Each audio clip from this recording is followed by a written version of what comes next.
Perkenalkan, nama saya Alfredo Yusuf Sinaga. Di sini saya akan membahas tentang kelompok dan individu dari materi mata kuliah pengantar psikologi sosial. Krisis keuangan 2008 menjadi kesadaran ketika Menteri Keuangan George W. Bush, Henry Paulson, dan Ketua Federal Reserve Ben Bernanke terlibat dalam upaya untuk meyakinkan anggota Senat US bahwa rencana bailout darurat senilai 700 miliar US dollar diperlukan untuk menangani hipotek dan krisis perbankan. Tapi sebelum peringatan Bernanke bahwa ekonomi akan runtuh tanpa bailout besar-besaran dan tagihan pengeluaran stimulus, berbagai keputusan kembali di pertengahan 1990-an tampaknya telah berkontribusi pada krisis dalam hipoteka dan sistem perbankan. Selama waktu ini, ada banyak pemain baik kelompok maupun individu, semuanya memiliki andil dalam peristiwa yang mengarah pada krisis ekonomi. Satu kelompok, Komisi Sekuritas dan Bursa, yang merupakan entitas pemerintah utama yang mengatur bank ketika mereka terlibat dalam kegiatan investasi, dan Freddie Mac dan Fannie Mae. Keduanya lembaga kuasi pemerintah berperan penting dalam memfasilitasi pinjaman hipotek subprime dalam jumlah besar. Apakah berada dalam kelompok merupakan bagian mendasar dari sejarah evolusi kita? Mungkin kita harus bergantung pada orang lain untuk pengetahuan kolektif dan berbagai informasi, dan mungkin terhubung dengan kelompok sangat penting untuk kelangsungan hidup kita sebagai spesies. Brewer dan Caprol 2006 berpendapat bahwa saling bergantungan di antara anggota kelompok adalah strategi utama untuk bertahan hidup di antara manusia. Dengan kelompok menyediakan penyangga kritis antara individu dan habitat fisik, koordinasi sosial semacam itu dapat menjadi pusat kelangsungan hidup kita. Apakah semua kelompok sama pentingnya bagi kita? Oke, di sini sementara kita dilahirkan ke dalam beberapa kelompok, seperti keluarga atau kelompok etnis dari suatu suku yang ada di dalam keluarga kita. Yang lain dipilih sendiri ketika memilih untuk bergabung dengan kelompok seperti persaudaraan dan perkumpulan mahasiswi, organisasi kerja, dan tim olahraga. Beberapa kelompok bersifat sementara, muncul untuk mencapai tujuan tertentu seperti menyelesaikan proyek tim, sementara yang lain lebih tahan lama dan kurang terkait dengan tujuan tertentu, misalnya menjadi anggota komunitas mahasiswa. Beberapa kelompok seperti organisasi tempat kerja bergabung secara eksplisit karena manfaat, yaitu gaji yang mereka berikan.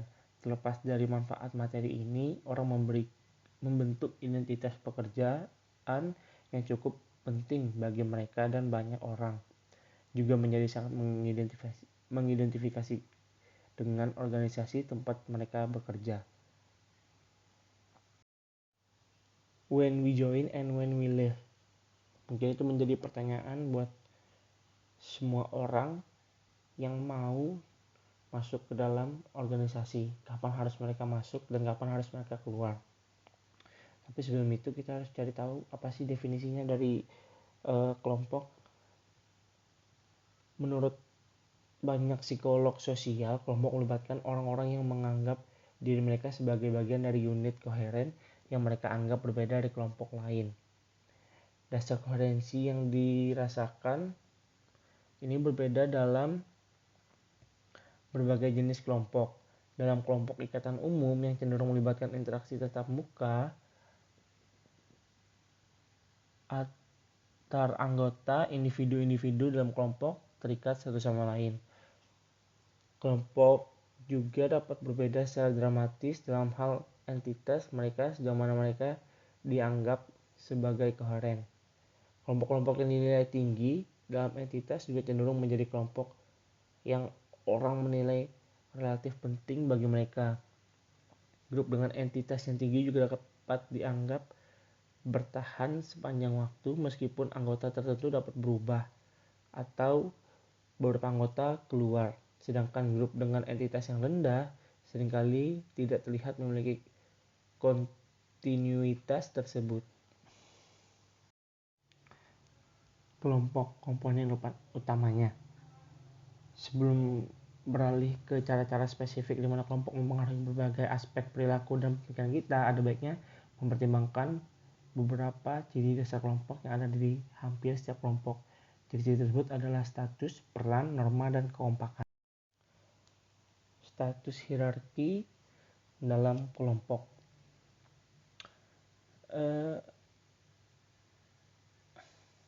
Ketika Presiden Amerika Serikat atau pemimpin negara lain dalam hal ini memasuki sebuah ruangan, semua orang berdiri dan tidak ada yang duduk sampai Presiden duduk. Mengapa hal ini terjadi? Meskipun Presiden adalah orang Amerika atau Presiden orang Indonesia, sama seperti kita semua. Tetapi dia menempati posisi khusus di dalam suatu kelompok atau di dalam suatu negara. Banyak grup memiliki hierarki seperti ini dengan status anggota yang berbeda dan terkadang tidak begitu eksplisif, dan sebaliknya hanyalah orang lama dalam kelompok yang diberi status lebih tinggi dibandingkan dengan pendatang baru. Orang seringkali sangat sensitif terhadap status mereka dan suatu kelompok karena statusnya terkait dengan berbagai hasil yang diinginkan, mulai dari rasa hormat dan rasa hormat dari anggota kelompok lain hingga manfaat material seperti gaji yang diterima. Salah satu psikolog evolusioner sangat mementingkan pencapaian status dalam sebuah kelompok, mencatat bahwa dalam spesies yang berbeda, termasuk kita sendiri, status tinggi memberikan keuntungan penting bagi mereka yang memilikinya.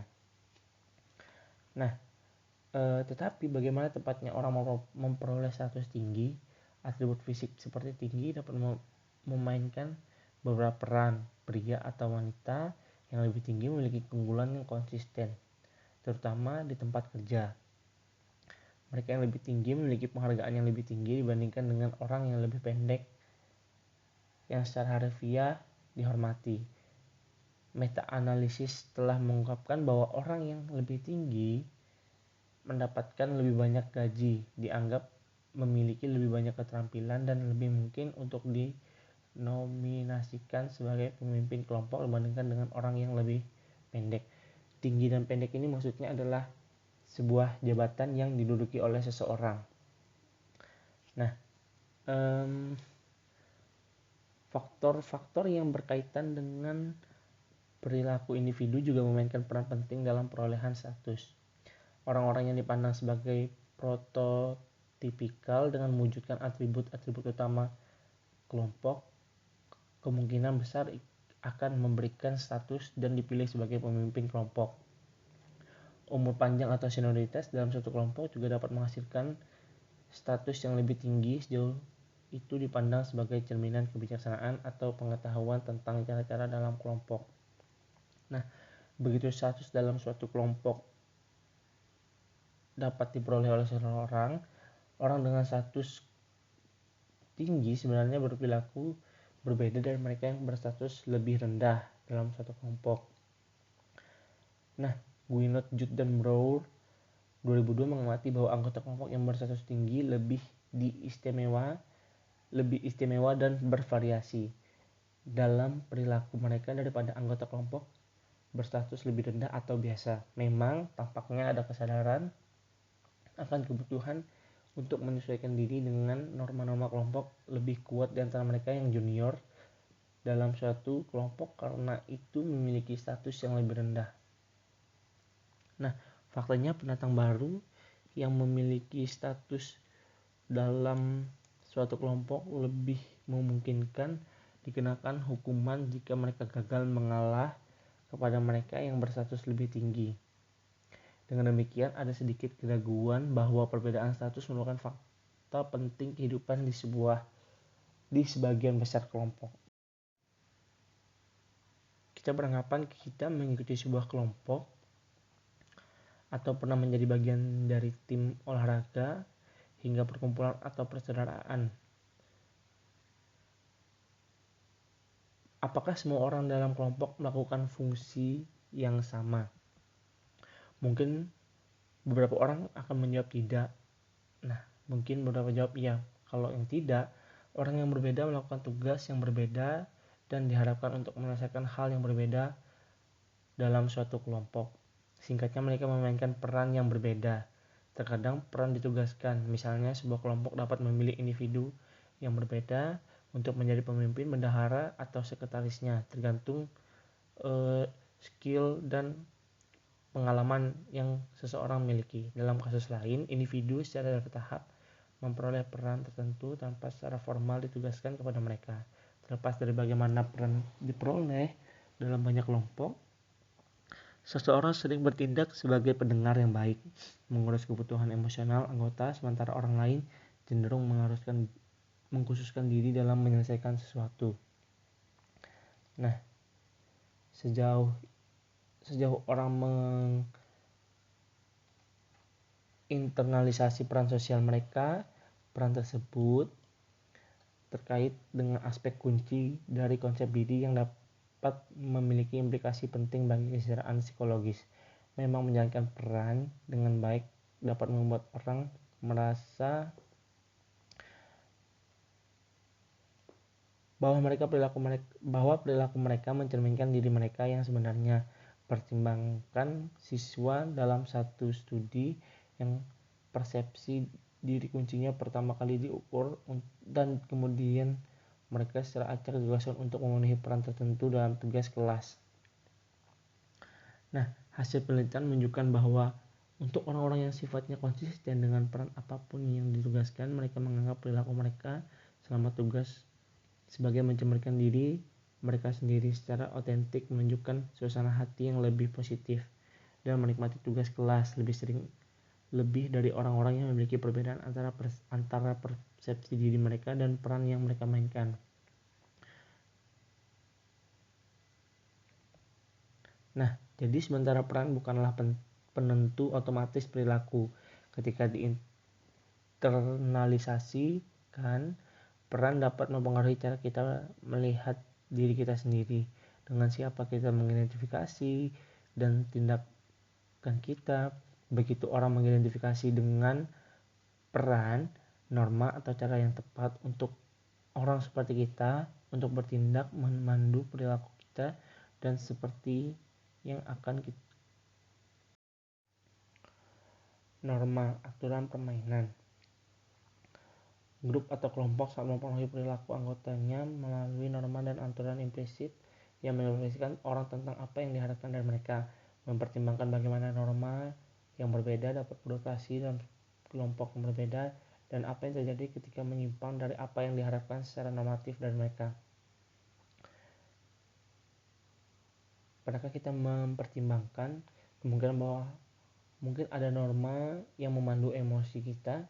Kadang-kadang itu adalah aturan perasaan eksplisit, harapan tentang emosi yang pantas untuk diungkapkan. Misalnya seperti para jemaat di gereja beribadah dengan semangat dan sorak-sorai yang bergembira. Banyak pengusaha yang menuntut agar penyedia layanan kasir, pelayan restoran, dan pramugari harus selalu tersenyum kepada pelanggan, tidak peduli seberapa menyebalkan atau kasarnya mereka terhadap para pekerja. Dalam hal ini, norma untuk menunjukkan perasaan positif khusus untuk jenis pengaturan pekerjaan ini. Jika seseorang dipekerjakan sebagai direktur pemakaman, akan ada instruksi eksplisit untuk berinteraksi dengan keluarga yang ditinggalkan dengan cara yang lebih tulus, halus, dan hanya menampilkan wajah serius. Ketika mencoba mengkomunikasikan empati, tetapi mungkin sosialisasi ke dalam kelompok melibatkan lebih dari sekedar diberitahu bagaimana tindak secara emosional. Secara potensial, mempelajari bagaimana menjadi anggota kelompok yang baik dapat dibantu oleh norma pengalaman emosional yang halus. Sebuah studi tentang Evangeli Christians yang dilakukan oleh Wilkins mengungkapkan bagaimana norma emosi mencerminkan perolehan keanggotaan dalam kelompok. Dia menentukan bahwa pada awalnya orang yang baru bertobat tidak menganggap partisipasi mereka dalam pelajaran dan pertemuan gereja sebagai hal yang menyenangkan. Namun seiring waktu dan melalui interaksi dengan anggota komunitas lainnya, anggota baru belajar dan memodelkan emosi mereka pada orang lain. Sebuah kosakata emosional baru diperoleh Anggota baru didorong untuk berbicara di depan umum tentang diri mereka yang lama dan pra-Kristen sebagai tidak bahagia dan penuh kecemasan untuk menampilkan diri Kristen baru mereka sebagai bahagia.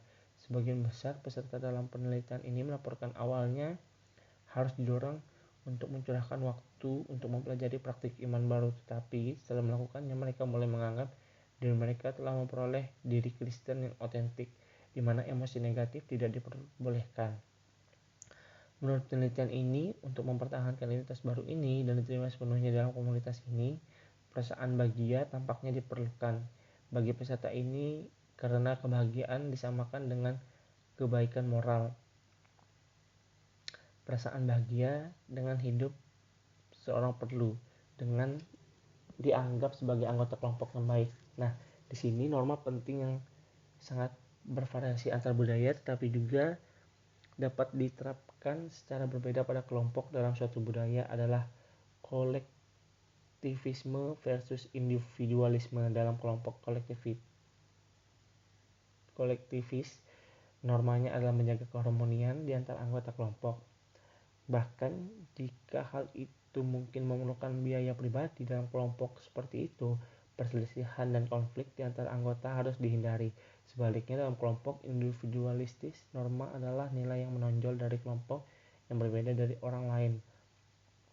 Variabilitas individu diharapkan tidak setuju dengan kelompok sering dianggap berani. Oleh karena itu, toleransi yang lebih besar mungkin diharapkan bagi mereka yang menyimpang dari norma kelompok dan kelompok individualis daripada dalam kelompok kolektivis. Cohesivence, the force that binds. Kelompok kohesif memiliki rasa solidaritas. Mereka melihat diri mereka sebagai homogen, mendukung anggota in-group kooperatif dengan anggota in-group, bertujuan untuk mencapai tujuan kelompok daripada tujuan individu, memiliki semangat kerja yang tinggi dan berkinerja lebih baik daripada kelompok non-kohesif. Kehadiran outgroup atau bentuk ancaman persaingan lainnya cenderung meningkatkan kohesif dan komitmen terhadap kelompok masyarakat lokal. Bahkan dalam negara selama masa perang, rukaan untuk pemimpin in-group meningkat secara dramatis. The benefits of joining what groups do for us. Jika mempertimbangkan berapa banyak kelompok berbeda yang diikuti, mungkin akan terkejut dengan panjangnya daftar tersebut, terutama jika mempertimbangkan ikatan umum atau tatap muka dan identitas umum kategori sosial kelompok. Sementara beberapa orang bergabung dalam lebih banyak kelompok daripada yang lain. Kebanyakan dari kita berusaha keras untuk diterima dan mempertahankan keanggotaan, setidaknya dalam beberapa kelompok. Lalu mengapa jika kita bekerja keras untuk masuk dan manfaat keanggotaan grup bisa sangat besar, terkadang kita memilih untuk keluar dari grup, menarik diri dari kelompok yang telah kita ikuti selama berbulan-bulan, bahkan bertahun-tahun, atau bahkan puluhan tahun bisa menjadi pengalaman yang membuat stres. Inilah yang ditemukan oleh psikolog sosial tentang mengapa kita bergabung dengan kelompok dan proses yang terlibat dalam meninggalkan mereka. The benefits of joining what groups do for us. Jika mempertimbangkan berapa banyak kelompok berbeda yang diikuti, mungkin akan terkejut dengan panjangnya daftar tersebut, terutama jika mempertimbangkan ikatan umum atau tatap muka dan identitas umum kategori sosial kelompok. Sementara beberapa orang bergabung dalam lebih banyak kelompok daripada yang lain. Kebanyakan dari kita berusaha keras untuk diterima dan mempertahankan keanggotaan, setidaknya dalam beberapa kelompok. Lalu mengapa jika kita bekerja keras untuk masuk dan manfaat keanggotaan grup bisa sangat besar, terkadang kita memilih untuk keluar dari grup, menarik diri dari kelompok yang telah kita ikuti selama berbulan-bulan, bahkan bertahun-tahun, atau bahkan puluhan tahun bisa menjadi pengalaman yang membuat stres. Inilah yang ditemukan oleh psikolog sosial tentang mengapa kita bergabung dengan kelompok dan proses yang terlibat dalam meninggalkan mereka. The cost of getting accepted into a group. Banyak kelompok pendidikan menghalang untuk masuk. Mereka hanya ingin beberapa orang untuk bergabung dan mereka bersikeras bahwa mereka yang memiliki motivasi tinggi untuk masuk. Biaya inisiasi yang mahal, upaya substansial untuk membuktikan kredibilitas seseorang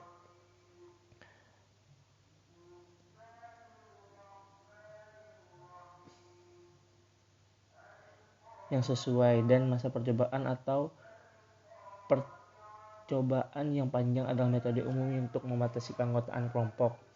Psikolog sosial telah menjawab pertanyaan apakah konsekuensi dari menjalani proses penerimaan yang parah dalam hal dampaknya terhadap komitmen terhadap kelompok. Apakah membayar harga yang sangat tinggi untuk mengamankan keanggotaan dalam kelompok selektif seperti itu mengharuskan kita secara kognitif membiarkan waktu dan upaya kita untuk melakukannya, dan mungkinkah itu membuat sulit untuk kemudian mengakui bahwa bergabung mungkin merupakan suatu kesalahan untuk meningkatkan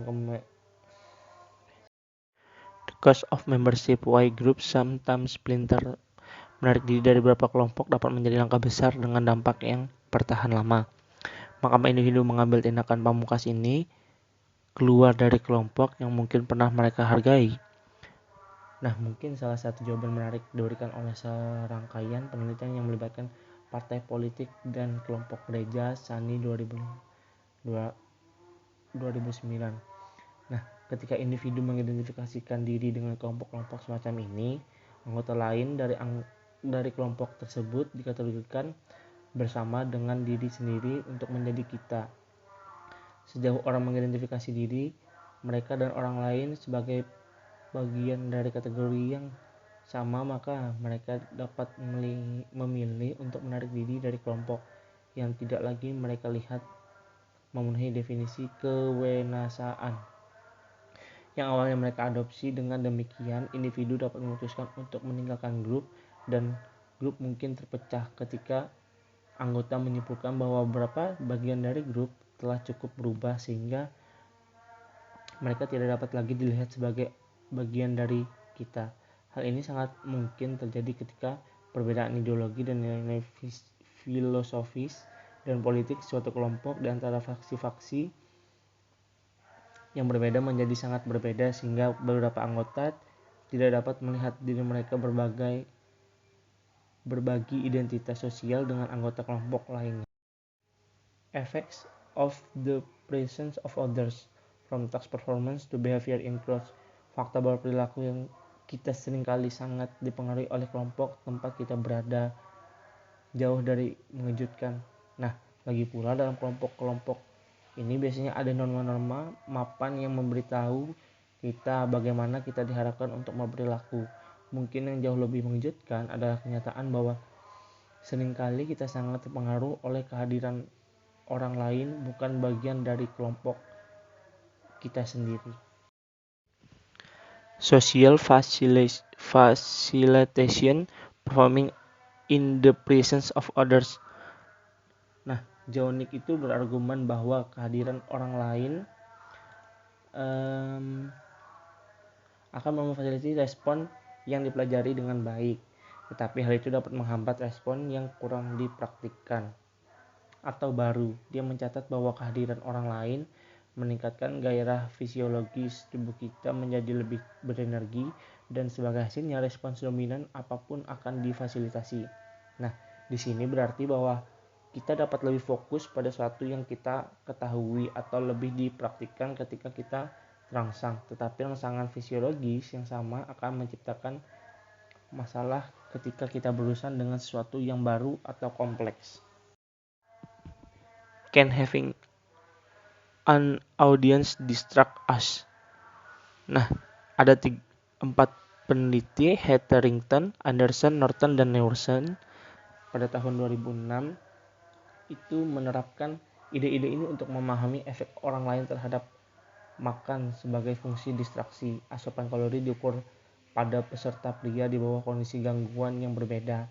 Nah, makan bersamaan teman dan menonton TV meningkatkan makanan yang mereka makan. Karena karena teman dan TV dapat mengalihkan perhatian. Hal itu dapat menghasilkan fokus yang lebih besar pada makanan dan dengan demikian mengarah pada kinerja makan yang meningkat, yaitu asupan kalori yang lebih besar. Biasanya ini terjadi pada anak-anak kecil yang masih sulit untuk mengonsumsi makanan atau kurang memiliki nafsu makan yang rendah. Nah, sebaliknya makan di hadapan orang asing kurang mengganggu dan oleh karena itu tidak menyebabkan peningkatan fokus pada makanan dan tidak ada peningkatan asupan kalori. Salah satu keuntungan dari perspektif kognitif ini adalah membantu menjelaskan kapan dan mengapa hewan dan juga manusia dipengaruhi oleh kehadiran penonton yang berbeda dalam hal mengganggunya bagi pelaku. Lagi pula hewan juga seperti kecoa dapat mengalami kecenderungan yang saling bertentangan untuk mengerjakan tugas dan memperhatikan audiens. Social loving, letting others do the work. Nah, di sini kemalasan sosial telah ditunjukkan dalam banyak konteks tugas yang berbeda. Sebagai contoh, dalam salah satu studi pertama tentang topik ini, Latané, Williams, dan Hawkins pada tahun 1979 meminta kelompok siswa laki-laki untuk bertepuk tangan atau bersorak sekeras mungkin pada waktu tertentu sehingga peneliti dapat menentukan berapa banyak suara orang yang membuat dalam pengaturan sosial. Nah, untuk memastikan peserta tidak terpengaruh oleh suara sebenarnya dari peserta lain, mereka memakai headphone atau penutup telinga yang membuat suara bising dimainkan dengan volume konstan atau tinggi. Selain itu, mereka tidak dapat melihat peserta lain, tetapi hanya diberitahu beberapa banyak peserta lain yang mereka teriakan. Mereka melakukan tugas-tugas ini dalam kelompok yang terdiri dari 2, 4, atau 6 orang.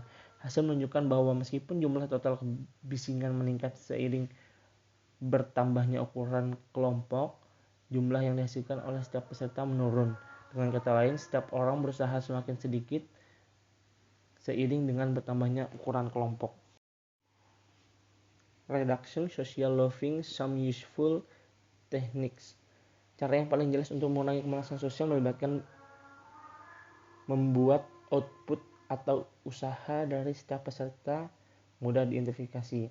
Nah, yang pertama itu dalam kondisi ini orang tidak bisa duduk diam dan membiarkan orang lain melakukan pekerjaannya sehingga kemalasan sosial berkurang. Nah, ketika orang percaya kontribusi mereka penting dan kinerja yang kuat di pihak kelompok akan mengarah pada hasil yang diinginkan, individu juga cenderung berusaha lebih keras daripada sebelumnya. Yang kedua, kelompok dapat mengurangi kemalasan sosial dengan meningkatkan komitmen anggota kelompok untuk kinerja tugas yang sukses. Tekanan untuk bekerja keras kemudian akan berfungsi untuk mengimbangi godaan untuk terlibat dalam kemalasan sosial yang terjadi. Nah, yang ketiga, kemalasan sosial dapat dikurangi dengan meningkatkan kepentingan atau nilai tugas yang tampak. Yang terakhir atau keempat, orang cenderung tidak bermasalah jika mereka diberi semacam standar kinerja baik dalam hal seberapa banyak yang dilakukan orang lain atau kinerja masa lalu mereka sendiri. Effects of being in crowd. Mungkin kita pernah nonton basket atau sepak bola, di mana di situ anggota supporter atau kerumunan saling menghina satu sama lain, melemparkan barang ke wasit atau terlibat perilaku kekerasan atau berkelahi. Nah, karena peristiwa ekstrim tersebut itu relatif biasa menarik perhatian orang. Nah, ini adalah bagian dari stereotip tentang bagaimana orang berperilaku di tengah orang banyak, terutama di acara olahraga. Penggemar sepak bola Inggris menjadi sangat terkenal karena insiden hooliganisme di seluruh Eropa berupa gangguan serius pada pertandingan yang melibatkan tim Inggris. Seperti di Indonesia juga, ketika salah satu tim kalah, terkadang ada salah satu supporter menghajar atau melakukan perilaku kekerasan terhadap supporter yang menang. Nah, efek seperti itu dalam kerumunan di mana ada penyimpangan ke arah perilaku yang liar dan tidak terkendali pada awalnya disebut deindividuasi karena tampaknya berasal Setidaknya sebagian dari fakta bahwa ketika orang berada dalam kerumunan besar, mereka cenderung kehilangan individualitas mereka dan sebaliknya bertindak seperti yang dilakukan orang lain. Nah, secara lebih formal, istilah deindividuasi digunakan untuk menunjukkan keadaan psikologis yang ditandai dengan berkurangnya kesadaran diri dan penonjolan identitas pribadi yang disebabkan oleh kondisi eksternal seperti menjadi anggota anonim dari kerumunan besar. Nah, jadi secara keseluruhan menjadi bagian dari kerumunan besar dan mengalami deindividuasi tidak selalu mengarah pada perilaku negatif atau berbahaya. Itu hanya meningkatkan kemungkinan bahwa anggota kerumunan akan mengikuti norma-norma kelompok sesuai kelompok yang mereka ikuti. Cooperation, working with others to achieve shared goals. Nah, di sini kerjasama itu seringkali sangat bermanfaat bagi orang-orang yang terlibat. Beberapa tujuan yang dicari orang tidak dapat dibagikan. Beberapa orang yang mencari pekerjaan yang sama atau pasangan romantis tidak dapat menggabungkan kekuatan untuk mencapai tujuan-tujuan ini. Imbalannya hanya dapat diberikan kepada satu orang. Nah, dalam hal ini psikolog sosial menyebut situasi ini adalah salah satu saling ketergantungan negatif di mana jika satu orang memperoleh hasil yang diinginkan, orang lain tidak bisa. Demikian pula jika kita ingin terlihat baik, mungkin tidak dengan bekerja sama dengan orang lain. Social dilemma where cooperation could occur but often doesn't. Nah, di sini dilema sosial adalah situasi di mana setiap orang dapat meningkatkan keuntungan pribadinya dengan bertindak dengan cara yang murni egois untuk memenuhi kebutuhannya atau menginginkan tujuannya tercapai. Nah, tetapi jika semua atau sebagian besar orang melakukan hal yang sama, hasil yang dialami oleh semua orang akan berkurang. Responding to and resolving conflicts, some useful technique. Sebagian besar definisi konflik menekankan adanya kepentingan yang tidak sesuai, tetapi konflik terkadang dapat terjadi ketika dua belah pihak tidak benar-benar memiliki kepentingan yang berlawanan. Mereka hanya percaya bahwa ini ada. Nah, jadi memang kesalahan mengenai penyebab perilaku orang lain yang salah atribusi dapat memainkan peran penting dalam konflik yang terjadi. Bargaining, the universal process. Nah, sejauh ini strategi paling umum untuk menyelesaikan konflik adalah tawar-menawar atau negosiasi. Dalam proses ini, pihak yang berlawanan saling bertukar penawaran balik dan konsesi, baik secara langsung maupun melalui perwakilan. Nah, jika prosesnya berhasil, solusi yang dapat diterima kedua belah pihak tercapai dengan saling menguntungkan tanpa merugikan salah satu belah pihak, dan konflik diselesaikan dengan baik dan secara kekeluargaan. Sebaliknya, jika tawar-menawar tidak berhasil, kebuntuan yang mahal dapat terjadi dan konflik kemungkinan akan meningkat dan tambah lebih meluas. Superordinate goals, we are all in this together. Anggota kelompok yang berkonflik sering membagi dunia menjadi dua kubu yang berlawanan.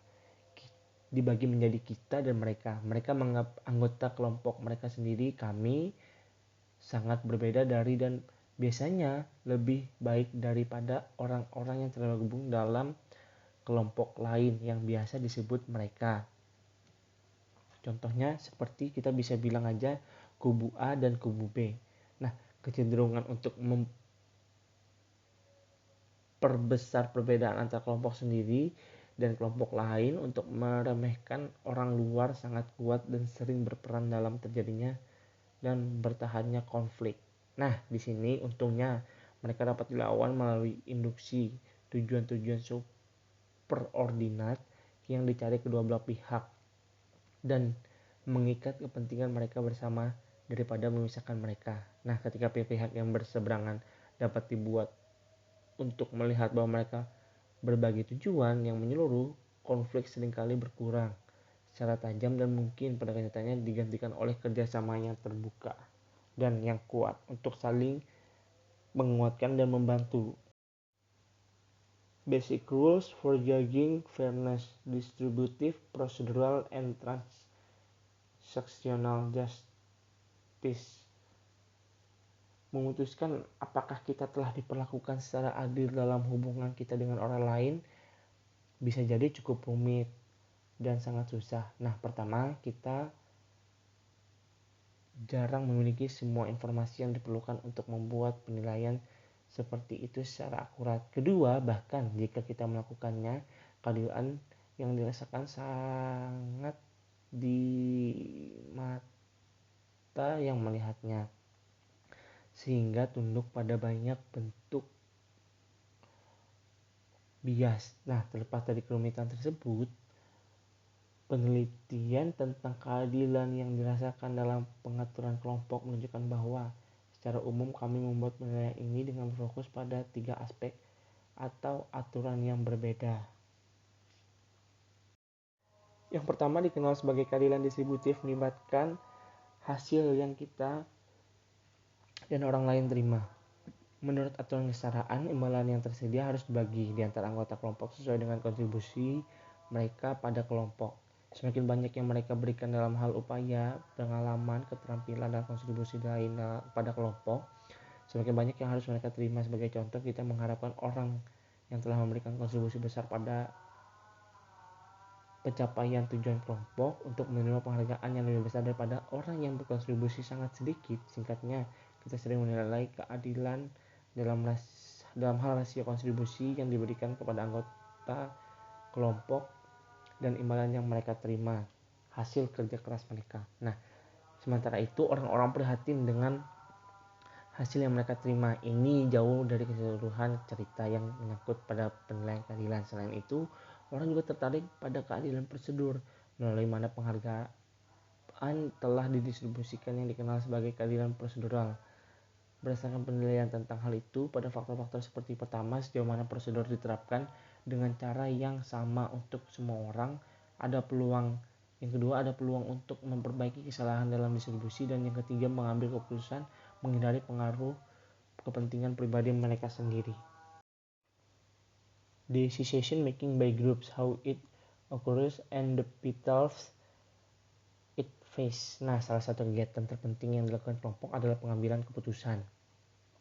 Memutuskan satu dari beberapa kemungkinan tindakan pemerintah, perusahaan, dan banyak organisasi lain mempercayakan keputusan kunci kepada kelompok dalam upaya mereka untuk mengatasi masalah ini. Psikolog sosial berfokus pada 3 pertanyaan utama. Yang pertama, bagaimana kelompok benar-benar membuat keputusan dan mencapai konsensus. Yang kedua, apakah keputusan diambil oleh kelompok berbeda dengan keputusan yang dibuat oleh individu. Yang ketiga, apakah yang menyebabkan fakta bahwa kelompok terkadang membuat keputusan yang membawa bencana besar bagi kelompok.